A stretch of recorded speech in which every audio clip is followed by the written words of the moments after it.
በስመ አብ ወወልድ ወመንፈስ ቅዱስ አሐዱ አምላክ አሜን።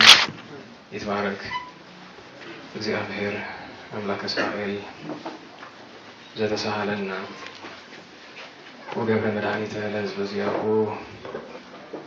ይቅር ያለን ለወገኖቹ ለእስራኤል ለባሮቹ ለኃጥአን ለእኛ መድኃኒትን በቸርነቱ ያደረገ የእስራኤል አምላክ የአባቶቻችን ፈጣሪ ቸሩ እግዚአብሔር አብ፣ እግዚአብሔር ወልድ፣ እግዚአብሔር መንፈስ ቅዱስ ይህችን ሰዓት ይህችን ዕለት ባርኮ ቅዱሶ ስለሰጠን ስሙ የተመሰገነ ይሁን። በድጋሚ እንዴት ዋላችሁ? ቸሩ አምላካችን ይህችን ሰዓት ይህችን ዕለት ባርኮ ስለሰጠን ቅዱስ ቃሉን እንድንነጋገር ስለፈቀደልን አሁንም በድጋሚ የአምላካችን የፈጣሪያችን የኢየሱስ ክርስቶስ ስሙ የተመሰገነ ይሁን። እግዚአብሔር ቢፈቅድ ዛሬ በቤተ ክርስቲያናችን እጅግ ትልልቅ በዓላት ተከብረዋል፣ እየተከበሩም ይገኛሉ። እነዚሁም በዓላት በዓለ ሰማዕታት ናግራን፣ የቅዱስ አባታችን የአቡነ ሀብተ ማርያም እንደዚሁም የቅዱስ አባታችን የአቡነ ኢየሱስ ሞዐ በዓል አለ። ከሌሎችና ከ6 በላይ ከሚሆኑ በዓላት በተጨማሪ ዋኖቹ ግን ቀደም ሲል የጠቀስኳቸው የኅዳር 26 ቀን ዓመታዊ በዓላት እነዚህ ናቸው። እግዚአብሔር ቢፈቅድ ከዜናቸው ዜና፣ ከታሪካቸው ታሪክ፣ ከበረከታቸው በረከት፣ ከጸጋቸው ጸጋ፣ ከሀብታቸው ሀብት ለመካፈል ያድለን ዘንድ ጥቂት ነገሮችን እንደ አምላክ ፈቃድ የምናነሳ ይሆናል። አጀማመራችን ግን በቃለ ማሕዘኒ በሐዘን ቃል ይሁንና ወደ ነገረ ቅዱሳን ትምህርት ከማለፋችን በፊት ከመጽሐፍ ቅዱስ ክፍል አንድ ንባብ ላንሳና አንድ መልእክት አስተላልፌ ወደ ዋና ጉዳያችን የምናልፍ ይሆናል። በመጽሐፈ ነህምያ ምዕራፍ 1 ቁጥር 1 ላይ የተጻፈውን ኃይለ ቃል በእግዚአብሔር ስም አነባለሁኝ። እናንተም እንደ መንፈስ ቅዱስ ሀብት ሆናችሁ እንድትሰሙኝ ጠይቃለሁ። መጽሐፈ ነህምያ ምዕራፍ 1 ቁጥር 1 የኬልቅያ ልጅ የነህምያ ቃል። በ20ኛው ዓመት በካሴሎ ወር እንዲህ ሆነ። እኔ በሱሳ ግንብ ሳለሁ ከወንድሞቼ አንዱ ሐናኒ ከእርሱም ጋር ሌሎች ሰዎች ከይሁዳ መጡ። እኔም የዳኑትን ከምርኮም የተረፉትን የአይሁድን ነገር የኢየሩሳሌምንም ነገር ጠየቅኳቸው። እነርሱም በዚያ ስፍራ ያሉት ከምርኮ የተረፉት ቅሬታዎች በታላቅ መከራና ስድብ አሉ። የኢየሩሳሌም ቅጥር ፈርሷል፣ በሮቿም በእሳት ተቃጥለዋል አሉኝ። ይህንንም ቃል በሰማሁ ጊዜ ተቀምጬ አለቀስኩ፣ አያሌ ቀንም አዝን ነበር። በሰማይም አምላክ ፊት እጾምና እጸልይ ነበር። እንዲህም አልኩ፣ አቤቱ የሰማይ አምላክ ሆይ፣ ለሚወዱህና ትእዛዝህን ለሚያደርጉ ቃል ኪዳንንና ምሕረትን የምትጠብቅ ታላቅና የተፈራህ አምላክ ሆይ፣ እኔ ባሪያ ዛሬ በፊትህ ስለ ባሪያዎች ስለ እስራኤል ልጆች ሌሊትና ቀን የምጸልየውን ጸሎት ትሰማ ዘንድ ጆሮች ያድምጡ፣ ዓይኖችም ይከፈቱ። በአንተ ላይ የሚያደረግነውን የእስራኤልን ልጆች ኃጢአት ለአንተ እንናዘዛለን። እኔም የአባቴን ቤት በድለናል። እኛም በአንተ ላይ እጅግ ክፉን ሰርተናል። ለባሪያም ለሙሴ ያዘዝከውን ትእዛዝና ሥርዓት ሕጉንም አልጠበቅንም። አሁንም ለሙሴ ለባሪያ እንዲህ ስትል ያዘዝካትን ነገር አስብ። ብትበድሉም በአሕዛብ መካከል እበትናችኋለሁ። ብትበድሉም በአሕዛብ መካከል እበትናችኋለሁ። ወደ እኔ ብትመለሱ ግን ትእዛዜንም ብትጠብቁ ብታደርጓትም ምንም ከእናንተ ሰዎች እስከ ሰማይ ዳርቻ ቢበተኑ ከዚያ ሰበስባችኋለሁ፣ ስሜ የሚኖርበት ዘንድ ወደ መረጥኩት ስፍራም አመጣችኋለሁ።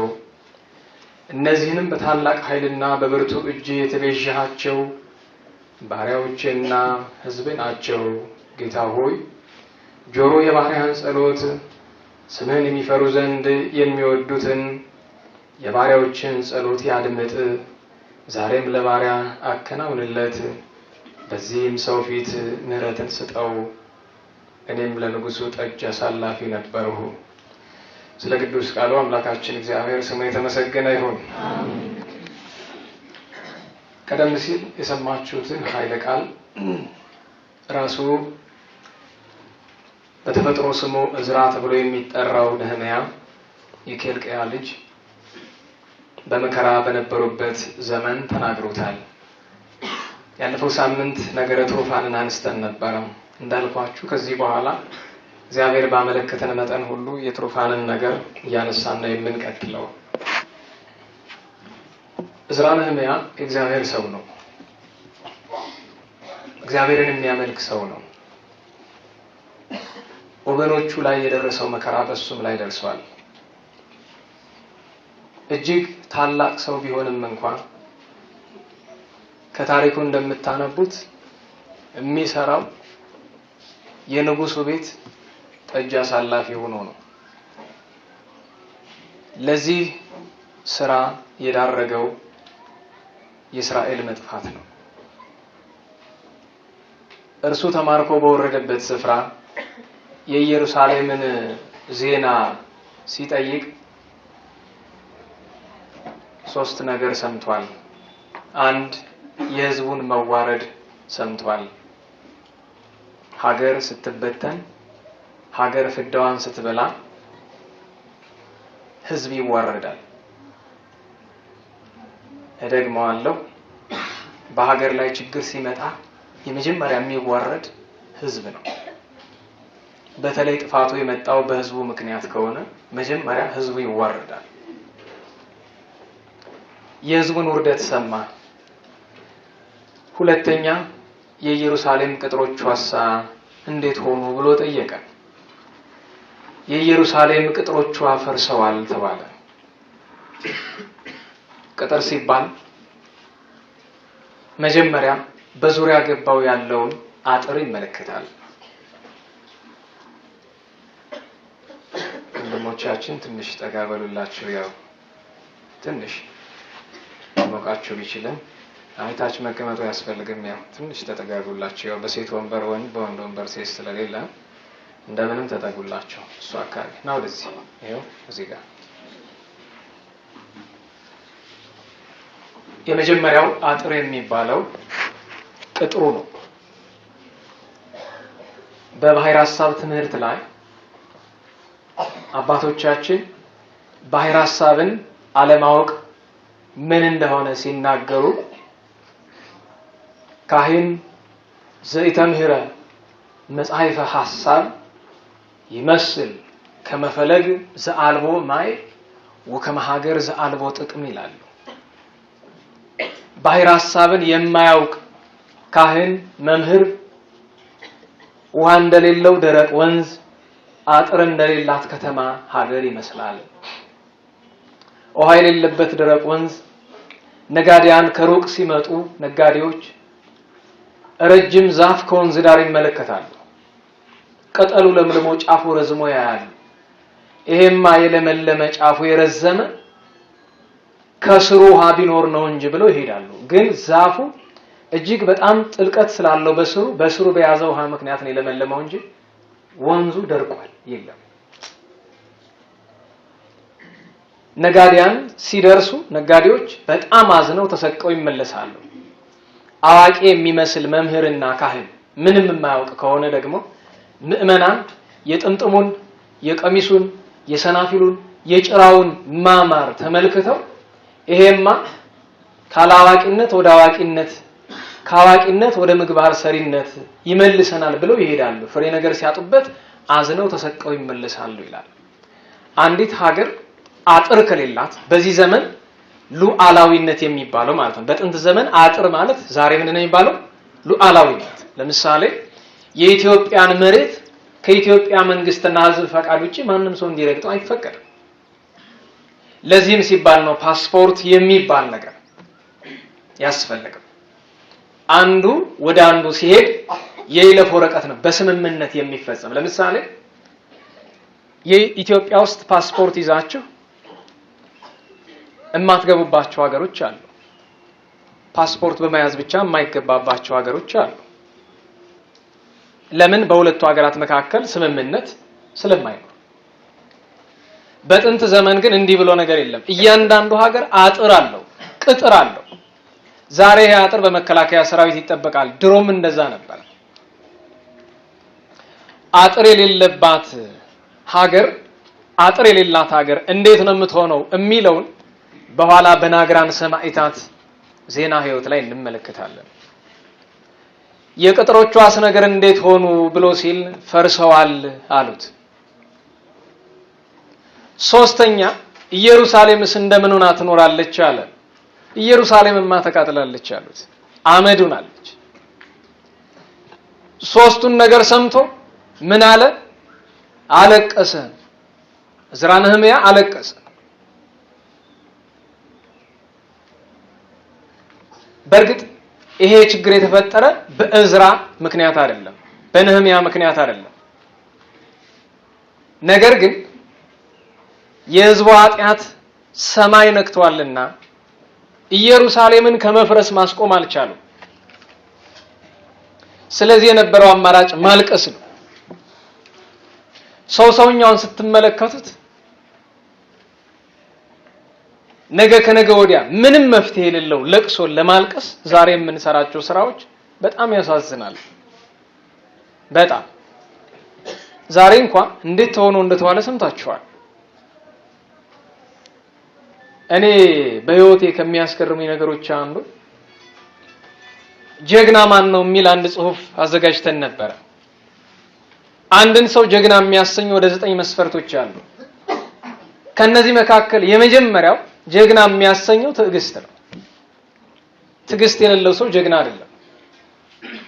ሁለተኛ ጀግና የሚያሰኘው ጠላቱን ለይቶ ማወቅ፣ እርምጃ ሲወስድን በማስተዋል መውሰድ ነው። እኔ በጣም የሚያስገርመኝ ነገር አብሮ የኖረ ምንም ያልበደለ ጎረቤት አንኳኩቶ አስከፍቶ ቤንዚንና ናፍጣ አርከፍክፎ ማቃጠል ምንድነው ትርጉሙ?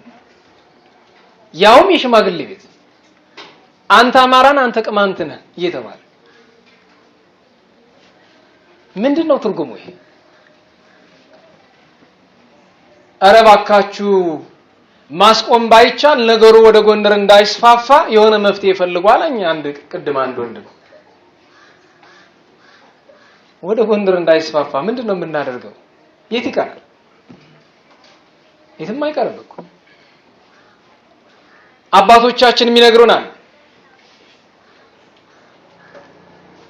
ዳሩ ሲደፈር መሃሉ ዳር ይሆናል። እኔ እንጃ እንዴት እንደምናስብ ሁሉ አይገባኝም። ነገ ሊጸጽተን፣ ነገ ልናነቅስ፣ ነገ ደምን ባልናፈስ ገና ይሄ ትውልድ እኮ ጫፉ አልተነካም። 27 ዓመት እንዲሆነን ምንም አልሆንክም። 27 ዓመት ገና ምኑን አይተህ ምንም አላየህም። ያለፈው 27 ዓመት ያሳለፍከው ይገርምሃል። ባለፈው ነግሬያቸዋለሁ። ያለፈው 27 ዓመት ይማረን የምንልበት ዘመን ይመጣል። ያው ያኔ ጥቂቶች ናቸው። ምናልባት በሺ የሚቆጠር ሰው ነው እስር ቤት ተግዞ ጥፍሩ ተነቀለ፣ አባለ ዘሩ እንደዚህ ሆነ። አዎ እናውቃለን፣ በጣም ብዙ ግፍ አልፏል። ግን ጥቂት ሰዎች ናቸው። እኛ ልብ ካልገዛ ሊመጣ ካለው ነገር አንፃር ይሄንን መከራ የተቀበሉት ሰዎች ጥቂት ናቸው። 103 ሚሊዮን ህዝብ ያላት ሀገር ስቃይ ያየውን ብታሰሉት 1% እንኳን አይሆንም። ቸገረን ይላል ሰው፣ ግን ዛሬም ቁርጥ ቤት ነው የሚውለው ሰው ነው ወይስ ችግር በምን ያስበላል ነው የሚባለው? በቅቤ ነው የሚባለው? እንደዛ ሆኖ ነው እስኪ ቁርጥ ማትበላ ሰው ስንት ነው ከተማ ላይ? በተለይ ገጠር ያለው ሲበል፣ በረሃብ የሚቀጣው ይበል፣ መንገድ ላይ ወደቀው ይበል። የራበው ሰው ፌስቡክ አይጠቀምም። የሚጮኸው ፌስቡክ ላይ ያለው ሰው ደግሞ ቁርጥ በሊታው። አሁን እንዲህ እያደረገን ያለው በእውነት ጥጋብ ነው ወይስ ነፃነት ማጣት ነው? ድሮ ነፃነት ማጣት ይመስል ነበር። አሁንሳ አባቶቻችን ተናግረዋል። ጽጋብ ያመጽ ቅንጻዌ ወቅንጻዌ ያፈደፍደው ብለዋል። ስትጠግብ ልቀናጣት ትላለህ። እኔ በጣም የሚገርማችሁ አንድ ደህና ነፍስ ያለው ልጅ የሚመስል ልጅ ሰሞኑን አማራን ወክሎ ትግራይን ኦሮሞን በመሳደብ የምናውቀው ልጅ ነው። አሁን እነሱን መሳደብ ሰለቸው መሰል ደግሞ የራሱን ደግሞ መሳደብ ጀመረ። እንዴት ነው የጀመረው? ሰሞኑን ቀጥ ብሎ አጼ ልብነ ድንግልን መሳደብ ነው። እኔ ደግሞ አንድ እውነት ልንገራችሁ፣ እኔን ስደቡ፣ የፈለጋችሁትንም ስደቡ፣ አባቶቻችንን ግን ማንም እንዲነካ አልፈቅድም። ድንጋይ አልወረውርብህም፣ ምንም አላረግህም። እግዚአብሔር በሰጠኝ አንደበት ግን እዋጋሃለሁ። እንኳን ልብነ ድንግል ማንንም እንድትነካ አልፈቅድም። ደጋግሜ እናገራለሁ። ምን ይልክ አጎቴ አይደሉም ለኔ፣ ልብነ ድንግል አያቴ አይደሉም ለኔ፣ ፋሲል የኔ ዘመድ ወይም ቅድመ አያቴ አይደሉም። ነገር ግን እነሱን መንካት ትርጉሙ ምን እንደሆነ እስኪረዳ ድረስ እኔ እከራከራለሁ። የትናንት አባቶቻችን ጫፋቸውን መንካት ማለት ትርጉሙ ምን እንደሆነ እስኪገባችሁ ድረስ እጮሃለሁ።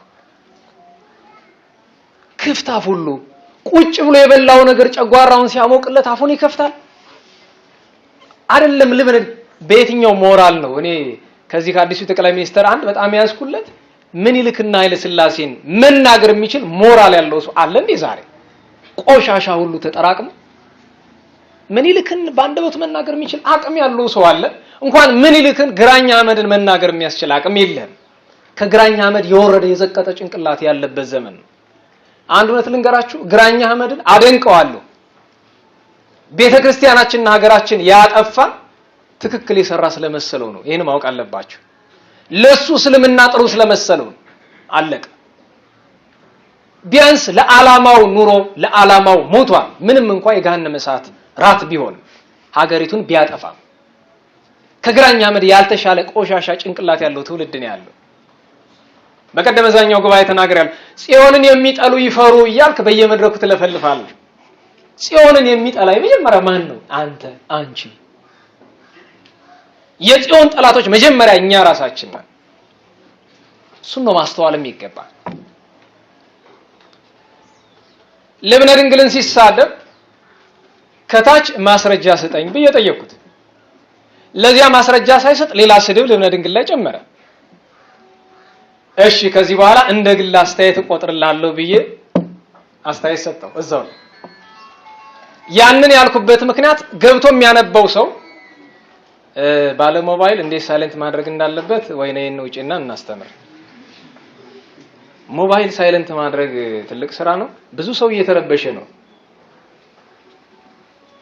በጮኸ ቁጥር ሰው ወደ ኋላ ነው የሚዞረው። ያንዳንዱ ሰው ስልክ ደግሞ ለምን እንደሆነ አላውቅም ኦቨርላውድ አታድርጉ። ደግሞ ስልካችሁን ግማሽ አድርጉት።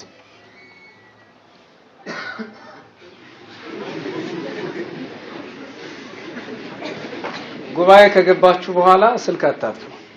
ሳይለንት ነው ማድረግ ወይ ደግሞ ፍላይት ሞድ አድርጉት። በተለይ ቻይና ስልክ ልታጠፉት ብትሉ አዳራሽን ድብልቅልቅ ነው የሚያደርገው። እሱ የባሰ ይረብሻል። በነገራችሁ ላይ ያው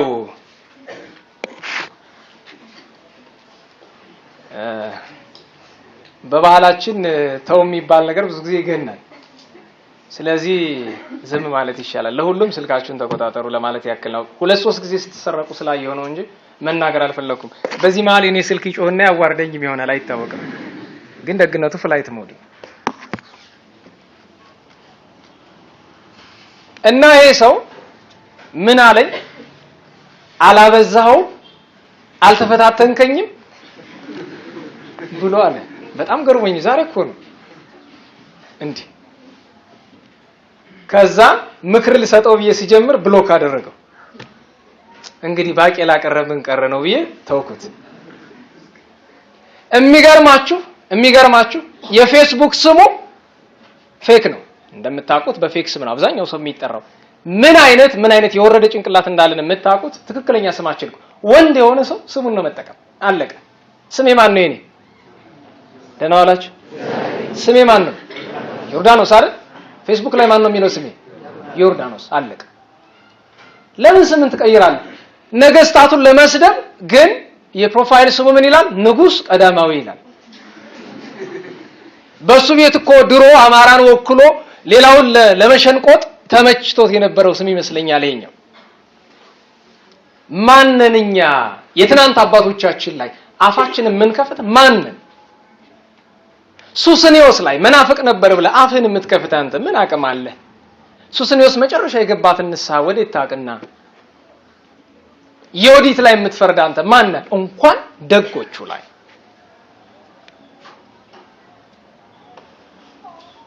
ወሳኙ ነገር ዕዝራ ነህምያ ተቃጠለች ሲባል አለቀሰ። ነገ ከነገ ወዲያ የሚያስለቅሰንን ስራ ነው ዛሬ እየሰራን ያለ ነው። እርስ በርስ እየተጨፋጨፍን ነው። በነገራችሁ ላይ አሁን የምታዩት ነገር በሙሉ ገና ማንሻ ነው። ነጥብ ናት እሷ።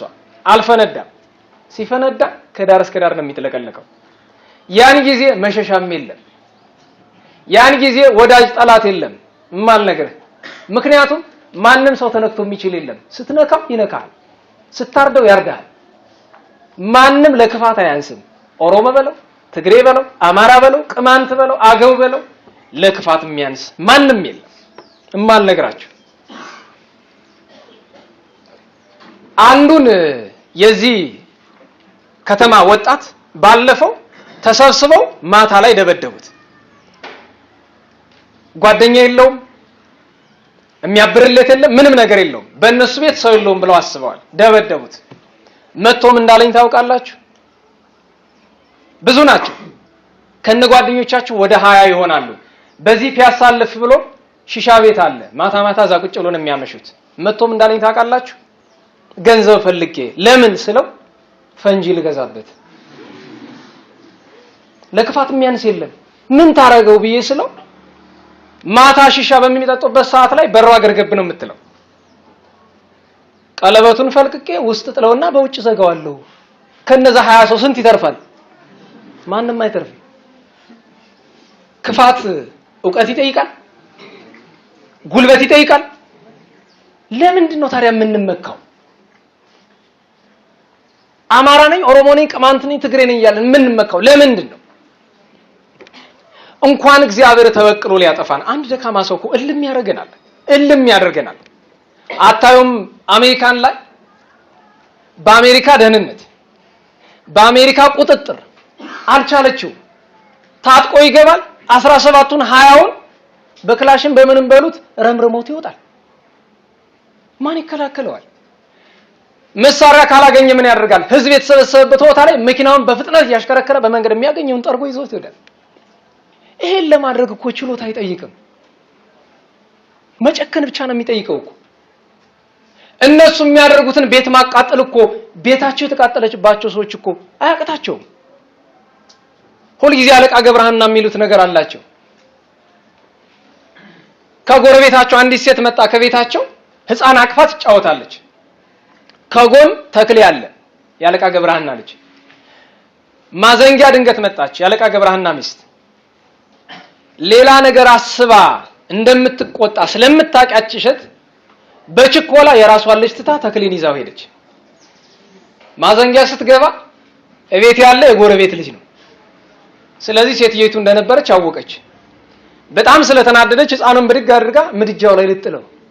ማዘንጊያ ቆይኝማ እንደ መጣሉን ውስጥ አየው፣ ግን እዛም ቤት እሳት አለ።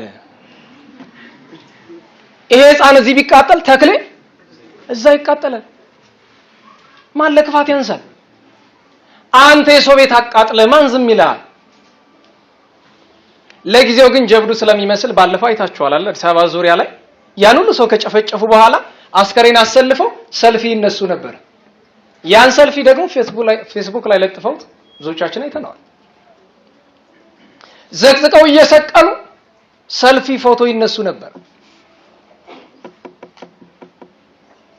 ክፋት ማን ያቅተዋል? አይደለም ሌላ ያንድን ከተማ ሰው ለመጨረስ ምን ያህል ጊዜ ይወስዳል? ተውትና አንድ ከተማ ውስጥ እንደው ክፋት እያስተማርኳችሁ እንዳልሆነ ደግሞ ተስፋ አድርጋለሁ። ጎንደር ከተማ ውስጥ አብዛኛው አማኝ ነው። እግዚአብሔር እየጠበቀ እንጂ በቤተ ክርስቲያን፣ በመስጂድ፣ በፕሮቴስታንት ቸርች ፈንጂ ቢጠመድ ማን ይተርፋል? ይሄንን ለማድረግ ምን ያህል ዕውቀት ይጠይቃል? ምንም። ምን ያህል ወጪ ይጠይቃል? ምንም። ለምንድን ነው ታዲያ ክፉ ምን ሆነው? አዝናለሁ። ይሄን ሁሉ የምልበት ምክንያት ሌላ ምንም አይደለም። እንደ እግዚአብሔር ነገ ከነገ ወዲያ የማንችለውን ጦስ ያመጣብናል። እንደ ሰው ደም አይደርቅ። በነገራችሁ ላይ ደም አይደርቅ፣ መቼም አይደርቅ። ይሄንን ለማወቅ ቆላ ወረዱና አጣሩ። እንኳን የማህበረሰብ የግለሰብ ደም እንደማይደርቅ አርማጭሆ ወረዱና አረጋግጡ። በትውልድ ተቆጥሮ ነው ሰው የሚገደለው። ስለዚህ እንንቃ። ነገ የሚጸጽተንን የሚያስለቅሰንን ነገር አንስራ። እኔ የዕዝራ ነህምያን ይሄንን ለቅሶና ጸሎት ማንበብ የፈለኩት ለዚህ ነው። አሁን ይሄንን ጉዳይ ጥቅልል እናድርገው። በታላቁ ነቢይ በቅዱስ ኤርሚያስ አብሮ በአንድ ዘመን የነበሩት ነህምያና ዕዝራ ነህምያና ቅዱስ ኤርሚያስ የአንድ ዘመን ሰዎች ናቸው። ኤርሚያስ ጥቂት ይቀድማል በእድሜ። ቅዱስ ኤርሚያስ ብሎ አልሰሙት ሲሉ አንድ ነገር ብሏቸዋል። ህሱ ሰላማ ለብሔር ወይም ህሱ ሰላማ ለሀገር ከመ በሰላማ ይኩን ሰላምክሙ። የሀገሪቱን ሰላም ፈልጉ ሹ፣ በእርሷ ሰላም የእናንተ ሰላም ይሆናልና። ሀገር ሰላም ካልሆነ ምንም ሰላም የለም። በነገራችሁ ላይ አሜሪካን ያለው ወንድም፣ አውሮፓ ያለች እህት፣ ሳዑዲ ያለች እህት፣ ቻይናና ጃፓን ያሉ ወንድሞች ስለ ኢትዮጵያ ሰላም መጸለይ ያለባቸው። እነሱማ ሁለት ዳን ያለባቸው። ቻይና ያለው ስለ ቻይና ሰላም መጸለይ ያለበት ሰው ለሚኖርበት ቦታ ሁሉ መጸለይ ግዴታ ነው፣ የግድ ነው። ቻይና የሚኖር ሰው ካለ ስለ ቻይናውያን መጸለይ ያለበት። ለምን? የት ላይ ነው እየኖረ ያለው? እነሱ ሀገር ላይ ነው። ለሚኖርበት፣ ለሚበላበት፣ ለሚጠጣበት ሀገር መጸለይ ይገባል። ለምሳሌ እኔ ተወልጄ ያደኩትም የምኖረውም የማገለግለውም አብየ እግዚእ ቤተክርስቲያን ነው፣ ኪዳነ ምህረት ነው። እዚህ ግን ስንጸልይ ጸሎታ ለማርያሙ ስለታ ለመካንነ ደብረ መድኃኒት ብዬ አላውቅም። ደብረ መድኃኒት ነው የምትባለው። ማን ነው የምንለው ጊዜ እዚህ? ለመካንነ መንበረ መንግስት። በቃ እዚህ ከሆንኩ በዚህ ሰው ነው የምጸልየው። አጣጣሚ ሚካኤል ስንሄድ ደግሞ ቁጥር 1 ዝክረ ቅዱሳን ላይ ለመካንነ ደብረ ገነት ነው የምንለው። ላሉበት ቦታ መጸለይ የግድ ነው።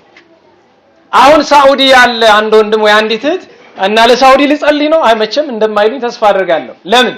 ለሷም ይጸልያል፣ እዛ ያሉ ህዝቦችም ይጸልያል፣ የማይጸልይለት የለም።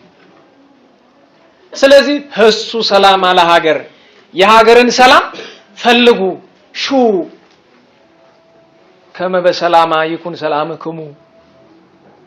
ሰላም የምትሆኑት እሷ ሰላም ስትሆን ነው። አባቶቻችን ደጋግመው ተናግረዋል። እናት አባት ቢሞት በሀገር ይለቀሳል፣ እህት ወንድም ቢሞት በሀገር ይለቀሳል፣ ሀገር የሞተ ዕለት ወዴት ይደረሳል ብለው ተናግረዋል። የሁሉ ነገር መሰረት ከእግዚአብሔር ከቤተ ክርስቲያን በታች ሀገር ናት። ይቺ ሀገር ስትፈርስ ይቺ ቤተ ክርስቲያን አደጋ ላይ ነው የምትወድቀው። ይቺ ቤተ ክርስቲያን አደጋ ላይ ስትወድቅ ይቺ ሀገር መከራ ላይ ነው የምትወድቀው። ስለዚህ የሀገራችን ሰላም እንሻ። እግዚኦ ሰላመከ በሉ እስቲ። ሀባ ለሀገር፣ አቤቱ ለሀገራችን ለኢትዮጵያ ሰላምን ስጣት ነው። በቃ እንዲህ ነው ሁልጊዜ የሚጸለየው። ቤተክርስቲያን የምትጸልየው እንደዛ ነው። ሰዓታት ላይ ስትመለከቱ ስለ ሰላም ይጸለያል። ቅዳሴ ላይ ስለ ሰላም ይጸለያል። ዲያቆኑ ወጥቶ ጸልዩ በእንተ ሰላም ይላል። ስለ ሰላም ጸልዩ ይላል። ስለ ሰላም ምን ጸልይ? እዚያ ጃን ተከል ዋርካ ፊት አውደስም የምስክርነት አደባባይ ላይ የሚጸለየው ጸሎት እስካሁን ድረስ ብዙ ቸርነት አወርዷል። ከዚህ በኋላ ግን እሰጋለሁ። ለምን? እግዚአብሔር ከዚህ በኋላ በፊቴ ዳንኤልና ኖህ ቢቆሙ እንኳን አልምርም የሚልበት ጊዜ ይመጣል። አዎ እግዚአብሔር ወጸሎቴን ይገባ ውስጥ ጽኔ እንዳለው ሌሎቹን ማርልኝ ብለው አባቶች ሲጸልዩ ምህረት የማይገባቸው ከሆነ ለነሱ በረከቱን እጥፍ አድርጎ ይሰጣቸዋል። እነዛን ሰዎች ግን ተበቅሎ ያጠፋቸዋል። አቡነ ሀብተ ማርያምና ጻድቃን መላእክት ወደ ሰማይ ወስደዋቸው እያሉ አንዲት ኃጢአተኛ ነፍስ ባጋንንት ተይዛ እየተረገጠች እየተደበደበች ወደ ሲኦል ስትገባ ተመለከቱ።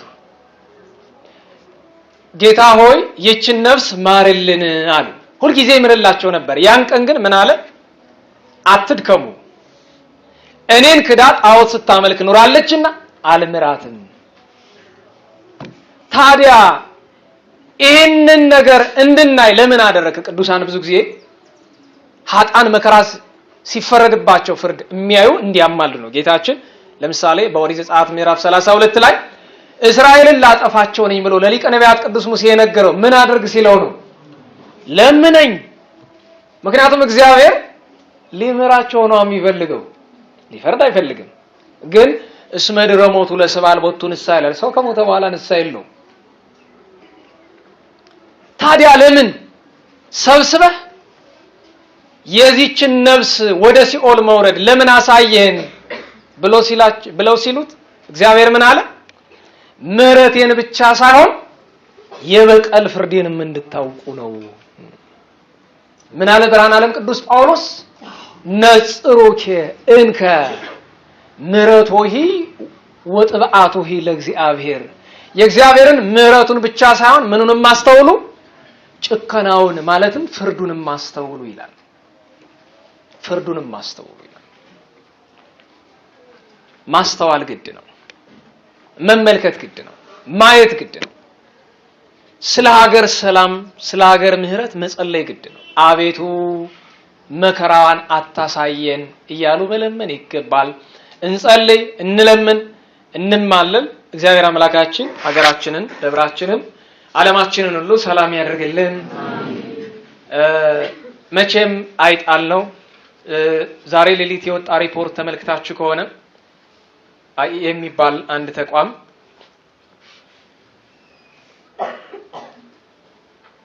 የምጣኔ ሀብትና የሰላም ተቋም የሚባል ባወጣው ሪፖርት መሰረት በሽብር ጥቃት ብቻ ከ10,000 በላይ ሰዎች በአንድ ዓመት ውስጥ ተገድለዋል የሚል እያየው ነው። እና ዜናው ሲወጣ የሚለው የሽብር ጥቃቶች መቀነስ ታይቶባቸዋል የሚለው የሟቾቹ ቁጥር እንደዚህ ያሉበት ምክንያት የወዲያኛው ዓመት ሪፖርት ላይ 18,800 ሰው ነበር የተገደለው። አሁን ስንት ነው? 10,000 በ8,000 ቀንሷል። ተመስገን ነው። ይሄም የሚገርማችሁ ወሬ አትሰሙም። የኢትዮጵያ መገናኛ ብዙሃን ኢትዮጵያ የሽብር ጥቃት ስጋት እንዳለባት ያወራሉ? አያወሩም። ከነዚህ ሟቾች መካከል ግን የተወሰኑት ኢትዮጵያውያን ናቸው። በዝርዝር የሽብር ጥቃት ከተፈጸመባቸው 63 ሀገራት አንዷ ኢትዮጵያ ናት። ግን አልሰማንም። ለምን? ዳር ዳር ላይ ነው እየተፈጸመ ያለው። ገና መሀል አልገባም። ግን የገባ ቀን ያኔ እኛ ነው ያድርገን። ምክንያቱም ከዛ በኋላ ደህንነት ነች፣ ፖሊስ ነች፣ አሜሪካና ብሪታንያ ያልቻሏቸው አሸባሪዎች እኛ እንችላቸውም። እስካሁን ድረስ እንዳይገቡ ያደረጋቸው ደህንነት አይደለም። ማን ነው? ንገሩኝ። በቃ አሁንም ወይ እዚህኒ መኑ ተስፋዬ አኮኑ እግዚአብሔር ብሏል መጽሐፍ። ከእንግዲህ ተስፋዬ ማን ነው? እግዚአብሔር ነው። አሁንም ተስፋችን እሱ ነው። እዚህን ታሊቀ ሊቃውንት ዝራ ላይ ቦምብ ለማፈንዳት ስንት ጥረት ተደርጓል። መድኃኒዓለም እንዴት እንዳጋለጠው የኛ አገልጋይ ወንድም አለ ይነግራቸዋል። ከቤቱ ቀስቅሶ አመጥቶ እንዲያከሽፈው አድርጎታል። የዚህን ሰንበት ትምህርት ቤት አገልጋይ እርሳቸውን ለማረድ ስንት ጥረት ተደርጓል። ብዙ ነገር ታስቧል። እስካሁን ድረስ ሲያስቆመው የቆየ መድኃኒዓለም፣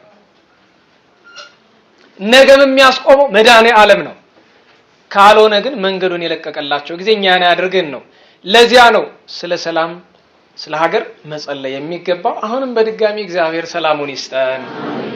ወደ ናግራን ሰማዕታት ታሪክ እንሂድና ዛሬ ናግራን ሰማዕታት ይከበራሉ። የናግራን ሰማዕታት ታሪክ ላይ መጀመሪያ የምነግራችሁ ናግራን የክርስቲያን ሀገር ናት። የኢትዮጵያ ጥንታዊ ግዛት ናት። ንግስተ ሳባን ጨምሮ ምክንያቱም ሀገረ ሳባ ሲባል እስከ ደቡብ አረቢያ የላይኛው ክፍል ድረስ ይሄዳል። ደቡብ አረቢያ ማለት ያሁኗ የመን ናት።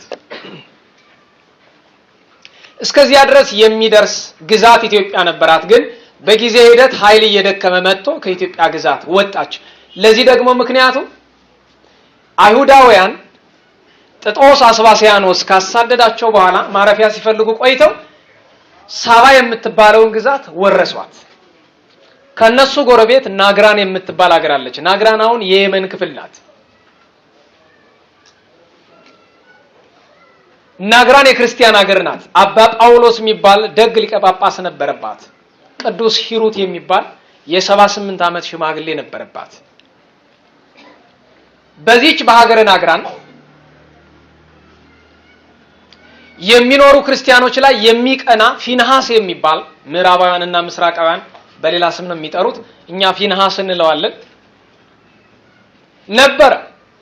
ክርስቲያኖችን ማጥፋትና ናግራንን መውረስ ይፈልጋል። የናግራንን ታሪክ ልብ ብላችሁ ያዙልኝ አደራ። ስክሪፕቶ ይዛችሁ ከሆነ በእጃችሁ የሚሆን ወረቀት ላይ ናግራን የሚል ጽሑፍ ሳትጽፉ እንዳትሄዱ። ናግራን እግዚአብሔር ዛሬ ለኛ ሊነግረን የሚፈልገው ነገር ያለባት ሀገር ናት። ናግራን የሚል ስም ያዙ። ይህችን ናግራን የክርስቲያን ሀገር ናትና ቅጥሮቿን ማፍረስ፣ አብያተ ክርስቲያኖቿን ማቃጠል፣ ህዝቦቿን ማረድ የሚፈልግ ፊንሃስ የሚባል ከሃዲ አይሁዳዊ በዙሪያዋ ነበረ። ነገር ግን ሊገባ አልተቻለውም። ለምን? በሁለት ምክንያት። አንድም አጥሯ የጸና ነው፣ ሁለትም እግዚአብሔር ረድኤቷ ነው። እያነጻጸር ነው እንሂድ። ለምን በከንቱ ታሪኩን ብቻ እንተርካለን? ዛሬም ፊንሃስ አለ እዛው ቦታው ላይ። የሚገርማችሁ ፊንሃስ ዛሬም ስም ቀይሮ እዛው ቦታው ላይ ነው ያለ። ምናልባት ግዛቱ ወደ 3 ተከፋፍሎ እገሌ እገሌ ተብሎ አንድ ቀን እጠራላችኋለሁ። ዛሬም አለ። አይኑ ዛሬ የመን ላይ ሳይሆን ኢትዮጵያ ላይ ነው። የዛሬዋ ናግራን ኢትዮጵያ ናት። ነገር ግን እስካሁን ድረስ ያ ስም አይጠሩ ፊንሃስ ይመኛታል እንጂ አልገባባትም። ለምን? አጥሯ ጽኑ ነው። አጥር ምን ይመስላችኋል? መከላከያ ሰራዊት አይደለም፣ ጸሎተ ቅዱሳን ነው። ሁለተኛ ረድኤቷ እግዚአብሔር ነው። እስካሁን ድረስ ግን ቀን ሊደርስ ነው። መጣ። ሊያጠፋት ፈልጎ ቢመጣ በምን ይግባ? የሚገባበት ሲያጣ ከአጥር ውጭ የነበሩትን ገድሎ ዘርፎ ሰልቦ ማርኮ ሄደ። ዛሬም ከኢትዮጵያ አጥር ቅጥር ውጭ ሆኖ የሚዘረፉ የሚገደሉ ብዙ ናቸው። እንደ አብነት በሊቢያ የታረዱ ወገኖቻችን እናነሳለን እንጂ በየቦታው 10ም 20ም ኢትዮጵያዊ ውሃ ሳይበላው አይውልም። የሰው እንግዲህ ያተውትና ሊቢያ ውስጥ በባርነት ከሚሸጡት አፍሪካውያን መካከል ቁጥራቸው ቀላል የማይባሉት ኢትዮጵያውያን ናቸው። እናውቃለን። ሚዲያ ላይ አንናገርም። ያው እዚህ ማት ዘመድ ስላለ ልጁን ወንድሙን እህቱን ሊቢያ የላከ እነሱ እንዳይከፋቸው ብለን አንናገርም እንጂ ቀላል ቁጥር የሌላቸው ኢትዮጵያውያን እዛ በባርነት ይሸጣሉ። ገበያ ላይ ወጥተው ጆራቸው ላይ ጉትቻ ተንጠልጥሎላቸው ይሸጣሉ፣ እንደ ከብት ማለት ነው። እንደዛም የሚሆኑት የኛ ወገኖች ናቸው። ለምን ይመስላችኋል? ከአጥሩ ከቅጥሩ ስለወጡ ነው። ዛሬም ከአጥሩ አትውጡ። አጥራችን ቤተክርስቲያን ናት። አጥራችን ሀገራችን ናት። በሽቆት ሄዶ ከቤቱ አሰላሰለ። ይችን ሀገር በምን ላጥፋት፣ ህዝቦቿን በምን ልረዳቸው ብሎ ሲያስብ አንድ ሐሳብ መጣለት። ሰይጣን ያቀበለው አንድ ሐሳብ መጣ። ይሄ ምን ይባላል? ፒስ ትሪቲ ይባላል። በዚህ ዘመን የሰላም ደህና ዋላችሁ። የሰላም ምን ነገሩኝ? የሰላም በሉ ምን ስምምነት። በነገራችሁ ላይ ዓለማችን ላይ የሰላም ስምምነት የሚባሉ ብዙ ውሎች አሉ አይደለም? የእውነት ናቸው የውሸት? ሁሉም የውሸት ናቸው። የሚገርማቸው አንደኛ ዓለም ጦርነት ሲያበቃ የሰላም ስምምነት አለ አይደል? ማንንም ፈጽሞት አያውቅም። የሁለተኛው ዓለም ጦርነት ማንንም ፈጽሞት አያውቅም። ውሸት። እውነቱን ተናገር ካላችሁኝ አሁንም ከንትና ጋር የሚባለው የሰላም ስምምነት ውሸት ነው። ለምን? ማንንም አልጠቅስም እኔ መጽሐፍ ቅዱስ አይደለም የምጠቅስ። ስለዚህ ናፖሊዮን ቦናፓርቴን ነው ታላቁን አብዮተኛ የፈረንሳይ አብዮተኛ ናፖሊዮን ምርጥ ፖለቲካ ማለት ውሸት ያለበት ነው፣ ምርጥ ፖለቲከኛ ደግሞ ዋሽቶ የሚያሳምን ነው ብሎ የተናገረ የዓለማችን ምርጡ ፖለቲከኛ ራሱ ነው። እየተወሻሸን እንደሆነ እናውቃለን።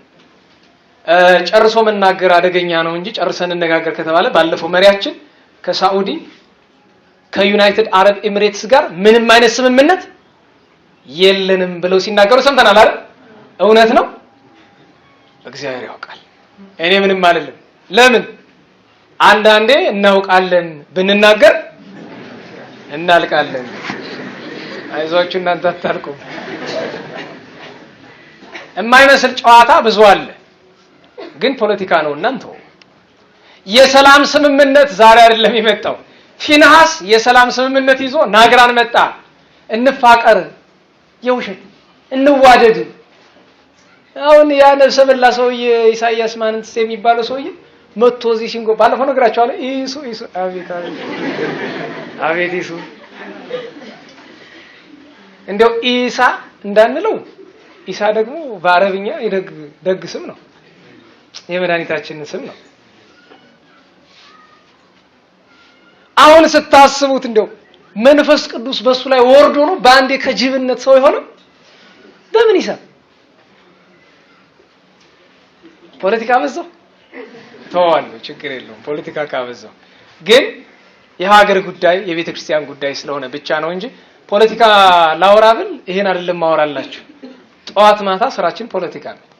ፖለቲካ እናወራ ብንል ብዙ ነገር አይደለም። የኢትዮጵያ የአሜሪካ ፖለቲካ አውሎ ያሳድራል ብዙ ይባላል። ግን እኔ ቤተ ክርስቲያንን ሀገርን እኛን የሚመለከተንን ብቻ ነው ለማንሳት ሞክረው። ያ የሰላም ስምምነት መጣና እንታረቅ፣ ሰላም እንሆን እና ሀገራችሁን አስጎብኙን አለ ፊንሐስ። በራችሁን ክፈቱልን። ሊቀ ጳጳሱ አባ ጳውሎስ አርፎ ተቀብሯል። ማን ያለው እዛች ከተማ ላይ?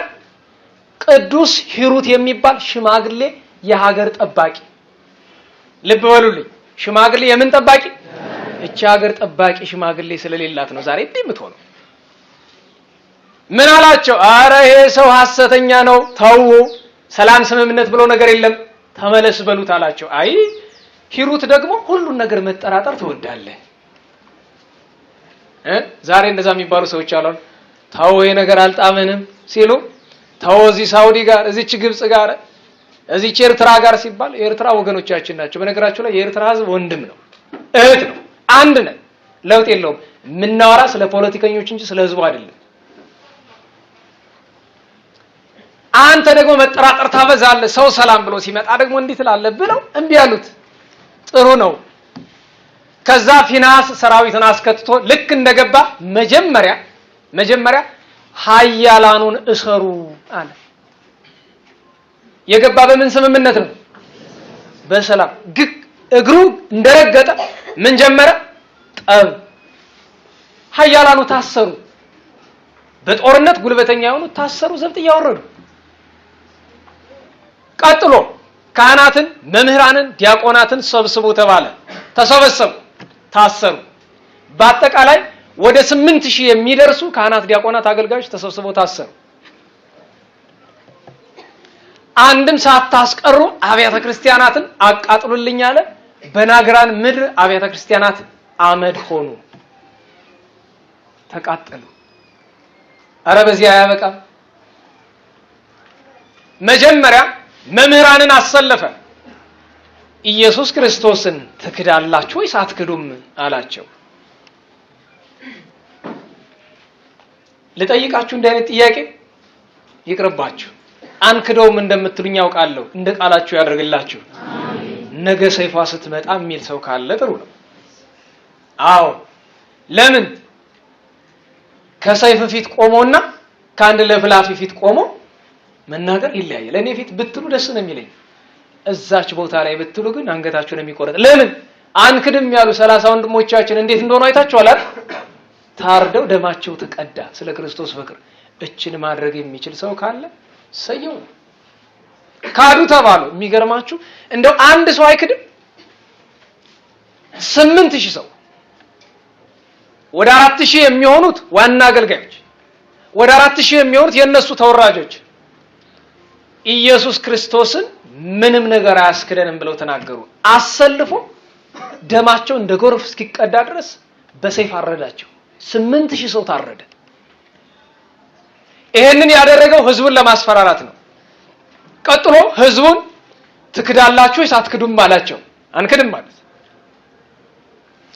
በሀገሪቱ በሙሉ ጥልቅ ጉድጓዶችን አስቆፈረ፣ እንጨቶችን ረበረበ። ባሩድ አዶሮማር የሚባል አለ፣ ማቀጣጠያ፣ እዛ ውስጥ ጨመረበትና እሳት አነደደ። እሳቱ ከከተማዋ ህንጻዎች በላይ ሄደ። ጭስ እየጨሰ ወደ ሌላ ሀገር ይታይ ነበር። ወደዚህ እሳት ውስጥ ከምከታችሁና ኢየሱስ ክርስቶስን ከምትክዱ የትኛው ይሻላችኋል አላቸው። በዛ መካከል ቅዱስ ሂሩትን ጠርቶ አመጣው። አንተን አይደል እኔ እንዳልገባ ስትከለክለኝ ነበር? አንገቱ ላይ ሰንሰለት አስሮ እየጎተተ እስር ቤት ጣለው። በኋላ ይዞት ወጣና ለምን አትክድም አለው። ክዳ አስክዳቸው አለው። 78 ዓመት ኢየሱስ ክርስቶስን አምልኬዋለሁ። በሰላሙ ዘመን እንዳመለኩት ሁሉ በመከራውም ዘመን አመልከዋለሁ። ስለ ስሙ ስሞት ደስ ይለኛል። የፈለከውን አድርግ። አንተ ውሸታም እንደሆንክ ሐሰተኛ እንደሆንክ ድሮም ነግሬያቸዋለሁ፣ ግን አልሰሙኝም። ነገር ግን አለው ይሄ መከራ በእነሱ ስተት ብቻ ሳይሆን በእግዚአብሔርም ፈቃድ መጥቷልና ደስ እያለኝ እቀበለዋለሁ። አንተም ቢካልክ ብሎ ሚስቱን አስመጣት አለ። ቅዱስ ሂሩት ድማህ የምትባል ሚስት አለችው፣ ደግ እንደሱ ያለች። 2 ሴት ልጆች አሉት፣ የ12 እና የ15። እነዚህ 2 ሴት ልጆቹ እንኳን ሰው ፀሐይ አይቷቸው አያውቅም ይላል የናገራን ሰማዕታት ዜና። ሰምታችሁኛል? ምን አልኩ? እንኳን ሰው በሉ አይሰማም፣ ፀሐይ አይቷቸው አያውቅም። እህቶች ለእናንተ ነው። በተገለጣችሁ ቁጥር እየተዋረዳችሁ መሆኑን እወቁት። በባህላችን ሙሽራ ተሸፋፍና ነው የምትቀመጥ፣ ተገላልጣ ነው። ተሸፋፍና አይደል? ሙሽራን በነፃ ማየት ይቻላል? በገጠር ምን ይከፈላል? ቁልፍ ምንድን ነው የሚከፈል? ዚፕ ነው ምንድን ነው የሚከፈል? ድባ ነው የሚባል እንደዛ። ዛሬ ደግሞ ምን ሆኗል? ሽልንግ ነው የሚከፈል። የከተማ ሙሽራሳ አራ መኪና ላይ ወጣ ደግሞ መገላለጡ ላይ በቃት ጡቷን ሁሉ ገልጣ በሞት ይዩኝ ምኑ አይታያል። እንደሱ አይነት ራቁትማ ዩቲዩብ ላይ አለ አይደል እንዴ? ማት ጨምላቃ ፎቶ አለልኝ አይደል? ለምን እሷን አያታለሁ? መጨማለክ አስፈልገኝ።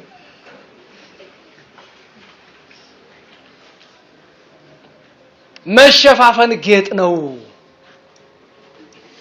ደግሞ እንደ እስላሙ ፊታችሁን ጨርሳችሁ ሸፍኑት እያልኩ አይደለም። አንዳንድ ሰው አለ ሽፍንፍን ብሎ በውስጡ ግን ዝሙትን ያዘለ፣ ማታ ማታ ሌላ፣ ቀን ቀን ተሸፋፋይ። ይሄ ደግሞ ጉብሉት ነው፣ ሐሰተኛነት ነው። እነዛ 2 ሴቶች ድማህን ጠራትና ስሚኝ አላት። ቅድስት ድማህን የቅዱስ ሂሩትን ሚስት፣ አንቺሳ ኢየሱስ ክርስቶስን አትክጂም አላት። አልክድም አለች። ህፃናቱን ጠራቸው፣ 2ቱን ቆነጃጅት የ12 የ15 ዓመት የቅዱስ ሂሩትን ልጆች፣ እናንተሳ ክርስቶስን ትወዳላችሁ አትክዱትም አላቸው። አንክደውም፣ እንደውም አንተ የረከስክ የተረገምክ ነህ ብላ አንዷ ጽቅ አለችበት። ድፍረት ይጠይቃል። መድኃኒዓለምን ሲሳደብ ነው እንደዛ ያደረገችው። ከእናቷና ከአባቷ ፊት አረዳት። ደሟን በማስታጠቢያ ተቀብሎ እናቷን ቅድስት ድማህን የልጇን ደም ጋታት። ሁለተኛውንም እንደገና አረዳት፣ አሁንም ጋታት። ቅድስት ድማህ ምን አለች? ለኛ በጣም ጭንቅ ነው፣ መናገርም መስማትም ጭንቅ ነው። አዎ አኩተከ እግዚእ ወአምላኬ፣ ጌታዬ አምላኬ ኢየሱስ ክርስቶስ ሆይ አመሰግናለሁ፣ ስላንተ ፍቅር የልጆችን ደም እስከ መጠጣት ደርሻለሁ። አስገድዶ ነው አፏን ከፍቶ የጋታት። ከዛ በኋላ እናቲቱንም በሰይፍ መታ፣ ቅዱስ ሂሩትንም በሰይፍ መታው። ይሄ ነገር ከተደረገ በኋላ አንድ የ5 ዓመት ሕፃን ልጅ የያዘች አንዲት ሴት መጣች። ሕፃኑን ቀምቶ እናቲቱን እሳት ውስጥ ወረወራት። ሕፃኑና እኔ አሳድጋለሁ አለ። አንዳንድ ሰው አለ እናትን ገሎ ልጅን ተንከባክቤ ያሳድጋለሁ። ወዲያው ግን እኔ ጋር የምታድገው ግን ጥያቄን ስትመልስ ነው። ከኔና ከኢየሱስ ክርስቶስን ማንን ትወዳለህ አለው። የስንት ዓመት ሕፃን ነው ነገሩኝ? እናንተ እድሜያችሁ ስንት ነው? 55። የ50 ዓመቱ ልብ የለው፣ የ30 ዓመቱ ልብ የለው። እኔም ልብ ግን እድሜ ገንዘብ የሚገኝ በስንት ዓመት? በ20 ልብ የሚገኝ ይሄ በጥንቱ ነው። ዛሬ በ80 የሚል ልቡ የለም። ሽማግሌ ሁሉ ሲንገታገት የሚውል ይሄ የ5 ዓመት ሕፃን እኔን ነው የምትወድ ኢየሱስ ክርስቶስን ሲለው በጣም አስገርሞታል። ውድድር አለ እንዴ? እንኳን በፈጣሪና በፍጡር መካከል እንኳን በረከሰ ሰውና በፈጣሪያችን በእግዚአብሔር መካከል እንዴት ብሎ ንጽጽር ውስጥ ይገባል? ነፍሴንና ስጋዬን የፈጠረውን ኢየሱስ ክርስቶስን ወዳለሁ አንተ ማን ነህ ብሎ እጁን ነክሶት ልቀቀኝ ብሎ ዘሎ ተወርሮ እሳት ውስጥ ገባ። ሕፃን አበቃ፣ ወደ ፈጣሪ ሄደ። የ5 ዓመት ሕፃን እናቱ ናት ያሳደገችው የክርስቶስን ፍቅር በልቡ ስላ። አረ በዚህ አላበቃም፣ ሌላ ሴት መጣች። እሷ ያዘለችው ደግሞ የ10 ወር ሕፃን ነው። ወደ እሳቱ ልትገባ ፈልጋለች። ወደ ኢየሱስ ክርስቶስ ለመሄድ ናፍቃለች። ግን ሕፃኑ አሳዘናት። ይሄን ምንም የማያውቅ ልጅ ምን ላድርገው? ዞር ብላ ልጄ አለችው፣ ላንተ ስል ልራራ አልቻልኩም፣ ወደ እሳት ልገባ ነኝ ስትለው የ10 ወር ሕፃን ነው። እናቴ ሆይ ፍጠኝ፣ እኔም እንዳንቺ ወደ ኢየሱስ ክርስቶስ ልሄድ ናፍቃለሁ። እቺ እሳት እኮ ምንም ማለት አይደለችም፣ ይዘሽን ግቢ አላት። ከ10 ወር ሕፃኗ ዘላ እሳት ውስጥ ገባች፣ ሰማዕት ሆነች። ይሄንን ሲያዩ የናግራን ሰዎች በሙሉ ተጠቅለው እዛ እሳት ጉድጓድ ውስጥ ገቡ። ሁሉም አለቁ። ፊንሐስና ወታደሮቹ ቀሩ። የሚገርማችሁ ከርቀት ሆኖ ጭሱን ሲያዩ የነበሩ ሰዎች አሉና ፊንሐስ እየተመካ ለዓለም መንግስታት ላከ። ለቁስጥንጥንያ፣ ለአንጾኪያ፣ ለሮሜ፣ ለግብጽ ክርስቲያን መሪዎች እየተመካ ይሄው አጠፋሁላችሁ ናግራንን ብሎ ደብዳቤ ላከ። ይህንን ደብዳቤ የሰሙት እነ ንጉስ ዮስጢኖስ እነሱ ያን ማድረግ የሚችሉበት አቅም ስላልነበራቸው መልእክት ወደ ማን ይልካሉ? አያገሬ ኢትዮጵያ ድሮ ለሰው ትተርፍ ነበር። ካሌብ ሆይ እባክህ ድረስ አሉት። ካሌብ ያለ አክሱም ነው። ናግራን ማለት ደቡብ አረቢያ ነው። ድረስላቸው አሉት። ለምን? ካሌብ ማለት ምድራዊ መሪ ብቻ አይደለም፣ ኃይለ መንፈስ ቅዱስን የታጠቀ ደግ ሰው። ካሌብ ይህንን ሲሰማ አለቀሰ፣ ጸለየ። አምላክ ወላዲተ አምላክ ተለመነችው። ኃይሌ አንተ ነው አይዞ አለችው።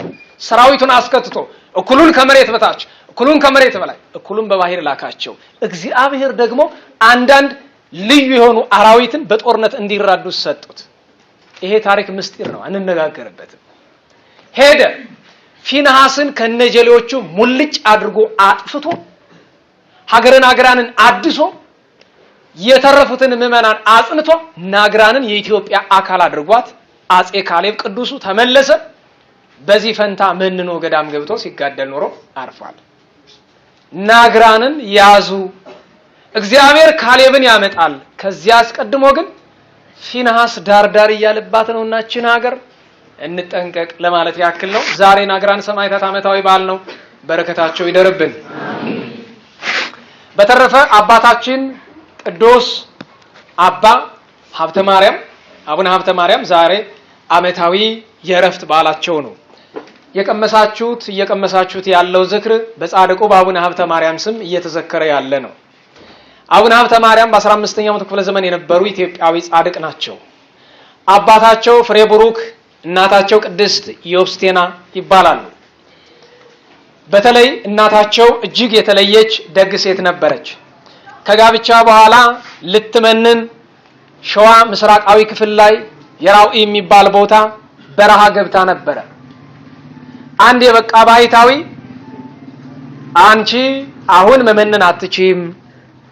ከማይጸንሽ የሚወጣ የተባረከ ፍሬ አለ።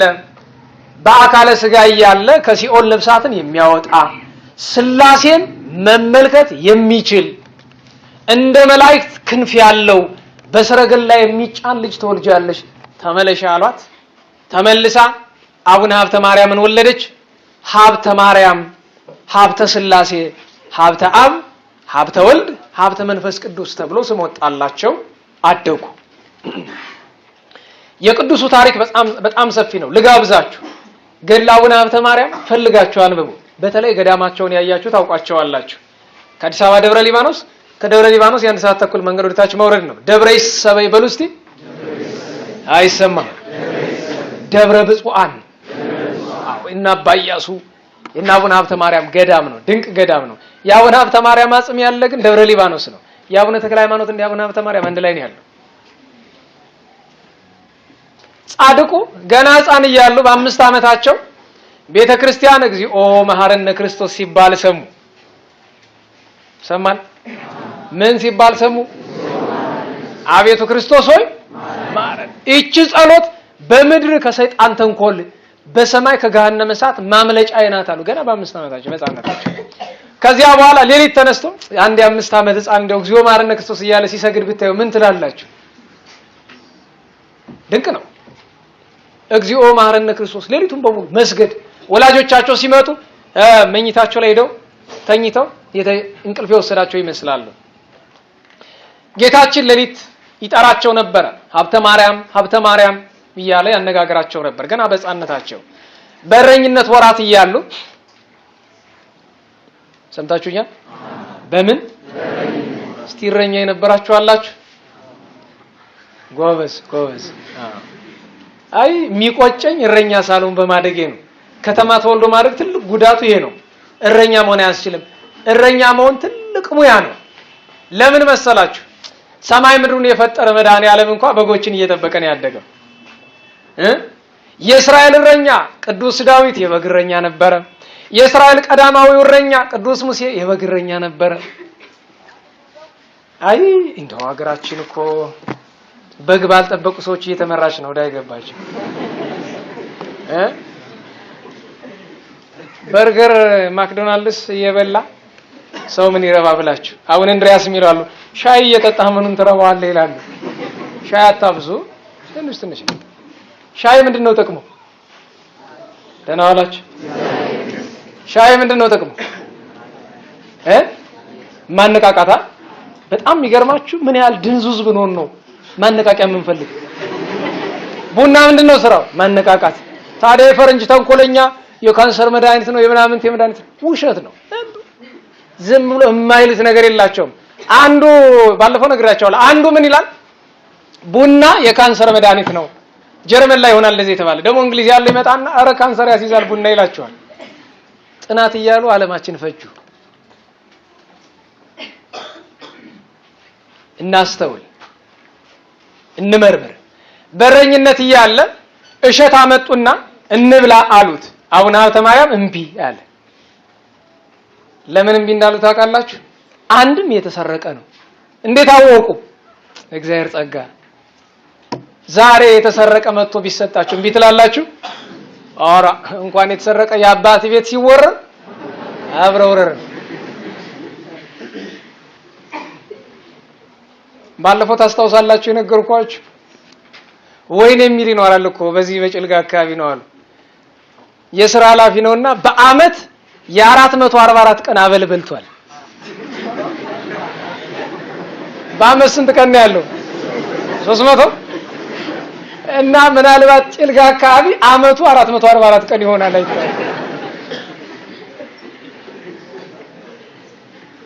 እና ይሄ ሲሰማ ወይኔ ጭልጋ ተመድቤ ቢሆን የሚል ሰው አይጠፋም። የተሰረቀ ስለሆነ አልበላም አሉ። ሁለተኛ ጾመኛ ናቸው። ማታ ማታ ነው የሚቀምሱት። እረኛ ቢሆንም እምቢ አሉ። ወዲያውኑ ፀሐይ ነው ሰማዩ እንሂድ ወደ ቤት አሏቸው እረኞቹ። ለምን? ዝናብ እየመጣ ነው። አሃ በጥሩ ሰማይ ምን ዝናብ አለ? አይ እኔም ማየው እናንተ አታዩም፣ እንሂድ አሏቸው። እምቢ አሉ። አሁን ሀብተ ማርያም ቤታቸው ሲገቡ ያ ዝናብ ወርዶ ሙልጭ አርጎ ጠራርጎ ገደል ከተታቸው እነዛን እረኞች። በሌላ ቃን አንድ ጉልበተኛ ይመጣና እንደ ዛሬ ያራዳ ልጅ የአቡነ ሀብተ ማርያምን በትር ነጠቃቸው። ለምን ትቀማኛለህ ብለው ሲሉት ጉልበተኛ ስለሆንኩ። ምን ታመጣለህ አይደል የሚል የዘመን ሰው ምን ታመጣለህ? ቅድም ነግሬያቸዋለሁ።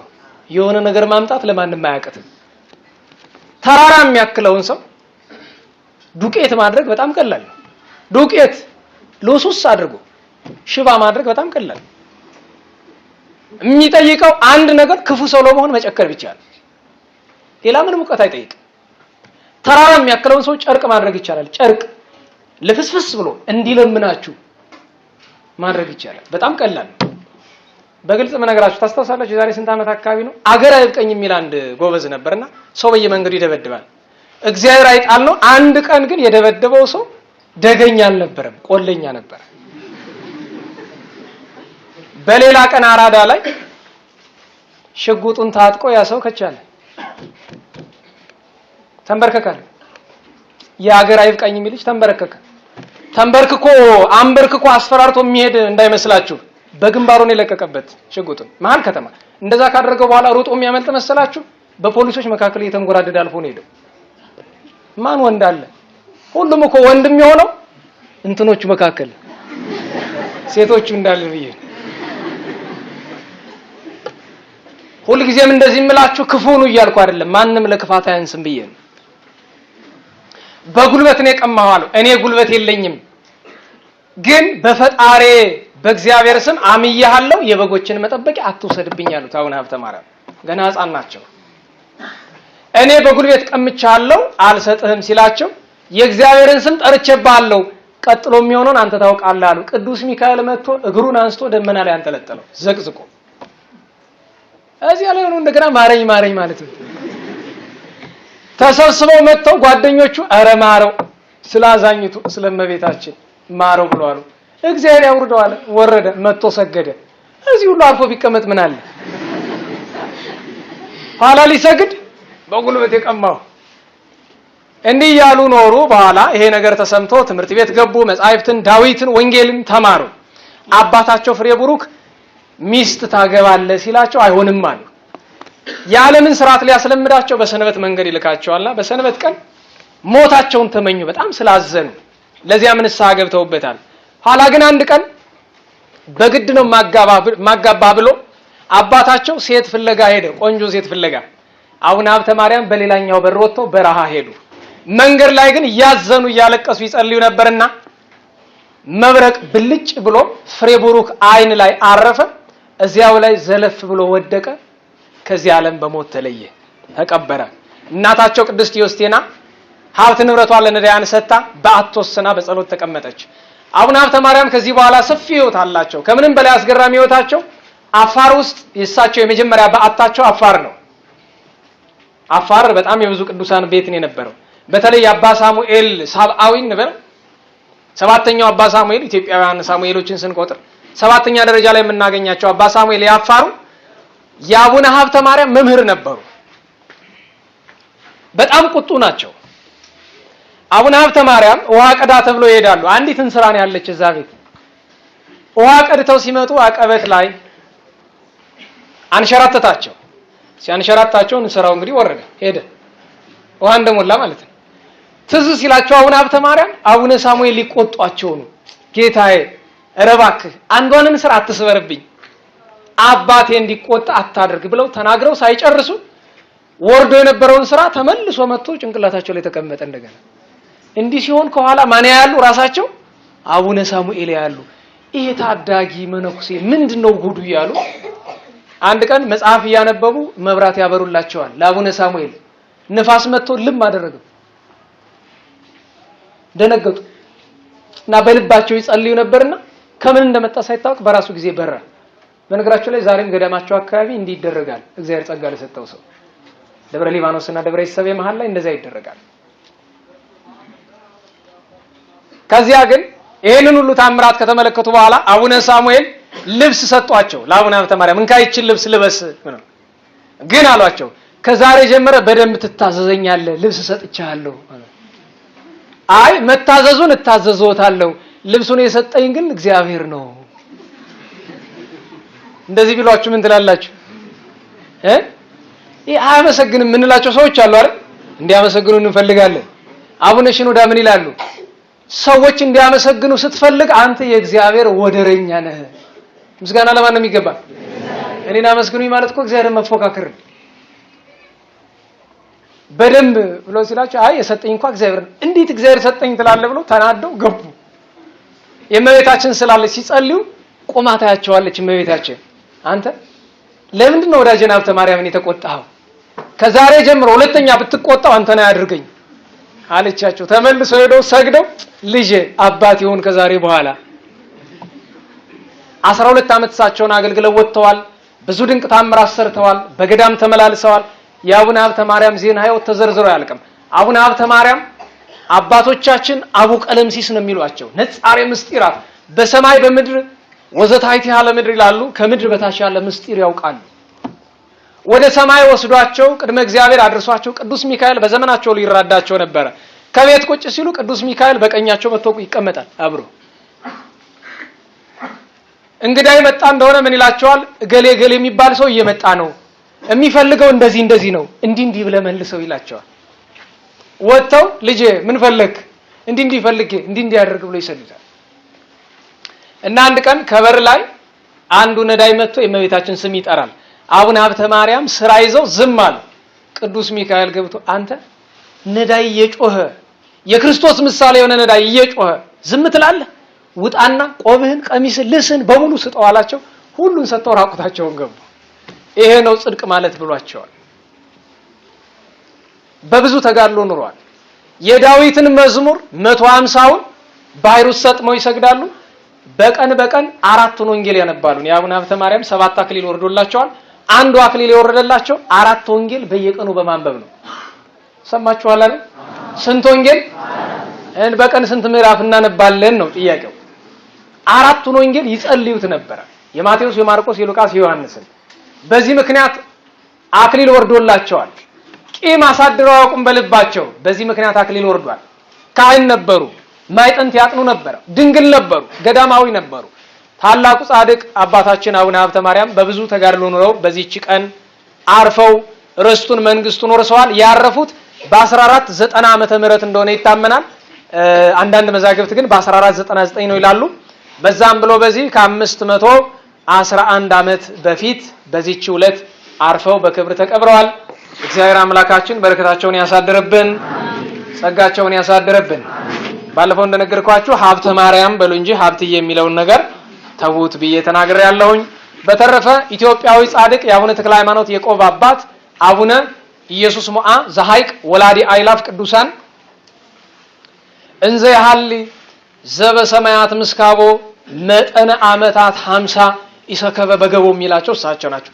50 ዓመት ለኢትዮጵያ ኦርቶዶክስ ተዋሕዶ ቤተክርስቲያን ህልውና እንቅልፍ ተኝተው አያውቁም። ስንት ዓመት? 50 ዓመት በሐይቅ እስጢፋኖስ ገዳም። በጣም ቅዱስ ሰው ወላዲ አይላፍ ቅዱሳን አይላፍ ቅዱሳንን የወለዱ እና አቡነ ሂሩት አምላክን የወለዱ እና አቡነ ተክለ ሃይማኖትን የወለዱ ናቸው። ኢየሱስ ሞዓ ዘሐይቅ እነ ቅዱስ ጎርጎርዮስ እነ ቅዱስ ቴዎስቴና እና አባ ኢያሱ እነ ቅዱስ ቢላሪያኖስ እነ ቅድስት ኪልቅያ እነ ቅድስት ታቱስቢያ ዛሬ በዓላቸው የተከበረላቸው ቅዱሳን ናቸው። ወደ ሳምንታዊ ዝክር በስም ብቻ ልምጣ። ዛሬ ሰዓት ትንሽ አስመሽቻችኋለሁ። ወቅቱ ጥሩ ስላልነበረ ለዛ ለመናገር በሚል ነው ሰዓታችን የመሸው። ዛሬ በ26 ተገናኝተን የነበረው በ19 ነው። ህዳር 20 ቀን ቤተክርስቲያናችን ያከበረቻቸው በዓላት ነበሩ። ቅዱስ አንያኖስና ማር ቴዎድሮስን አክብራለች። በ21 ህዳር ጽዮን ነበረች። እዛኛው ጉባኤ በዝርዝር ተማምረናል። የዚያን ቀን እነ ቅዱስ ዘኬዎስ እነ ቅዱስ ቆዝሞስ እነ ቅዱስ አባ ዮሐንስ ዘአስዩጥና እነ ቅዱስ ጎርጎርዮስ ገባሬ መንክራት ዓመታዊ በዓላቸው ተከብሮላቸዋል። በ22 እናታችን ቅድስት ቴዎዳዳ ልጆቿ አንቲቆስ፣ አብራኒዮስ፣ ዮንዲኖስ እንደዚሁም ቆዝሞስና ደሚያኖስ ደገኞቹ ሰማዕታት ተከብረዋል። ህዳር 23 ቀን ቅዱስ አብድዩ እና በሐዋርያት ሥራ ምዕራፍ 10 የተጠቀሰው የመቶ አለቃው ቅዱስ ቆርኔሌዎስ በ24ቱ ካህናተ ሰማይ ቅዱስ አባታችን አቡነ ተክለ ሃይማኖት ከካህናት ጋር ያጠኑበት ዓመታዊ መታሰቢያ ነው። እነ ቅዱስ አዝቂር ቀሲስ እና አባ ዮሴፍ ዘማገረ ሕፃን በ25 ስም አጠራሩ የከበረ ደገኛ ሰማዕት ማር መርቆሪዎስ ቅዱስ መርቆሪዎስ ሰማዕተ ሮሜ ትናንት አክብረናል። ነገ በ27 ኢትዮጵያዊ ጻድቅ አቡነ ተክለ ሐዋርያት ዘገብርማ ወይም ዘደብረ ጽሙና ዓመታዊ በዓላቸው ይከበራል። እነ ቅዱስ ያዕቆብ ዘግሙድ እና አባ ገብረ ዮሐንስ ይከበራሉ። በ28 ከ9ኙ ቅዱሳን አንዱ አባ ሊቃኖስ ማለት ከአክሱም በላይ የምትመለከቱት ደብረ ቆናጽል ወይም ደብረ ቁንጽል የሚባል ቦታ ላይ በተጋድሎ የኖሩ ናቸው።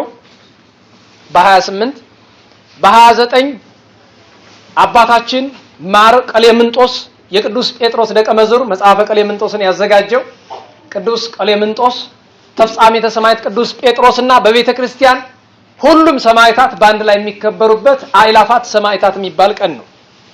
ሁሉም ሰማዕታት በአንድ ላይ የሚከበሩበት ቀን ነው። በ29 ህዳር 30 ቀን አጼ ገብረ መስቀልን ቅዱስ አካክዮስን እናከብራለን። ታኅሳስ 1 ቀን የታላቁ ነብይ የቅዱስ ኤልያስ ዓመታዊ በዓል ነው። ልደቱ ነው፣ ተአምራቱ ነው፣ አስተርእዮቱ ነው። የቅዱስ ኤልያስ ናቡቴ ኢይዝራኤላዊ ዓመታዊ መታሰቢያው ነው። ናቡቴ እና አክዓብ የገደሉት እና አባ ጴጥሮስ ዘሀገረ ጋዛ የዚያን ቀን ይከበራሉ። ታኅሳስ 2 ቀን ዓመታዊ በዓሉ የሚከበርለት አባት ሰለስቱ ደቂቅ መጀመሪያ ሶስቱ ህፃናት ዓመታዊ የረፍት በዓላቸው ነው። ታኅሳስ 2 ቀን ታኅሳስ 3 ቀን የእመቤታችን በዓቷ ቤተ መቅደስ መግባቷን እናስብና የዛኑ ቀን ታላቁ ኢትዮጵያዊ ጻድቅ አቡነ ዜና ማርቆስን አክብረን እንገናኛለን። የዛሬ ሳምንት ትኩረታችን የሚሆነው የእመቤታችን በዓታ በ7 ዓመት አንዴ ነው ረቡዕ የሚገጥመውና ቤተ መቅደስ የመግባቷን ነገር በሰፊ እንነጋገራለን ማለት ነው። በሰላም አስጀምሮ በሰላም ያስፈጽመን የአባቶቻችን አምላክ ክብር ምስጋና ለእርሱ ይሁን።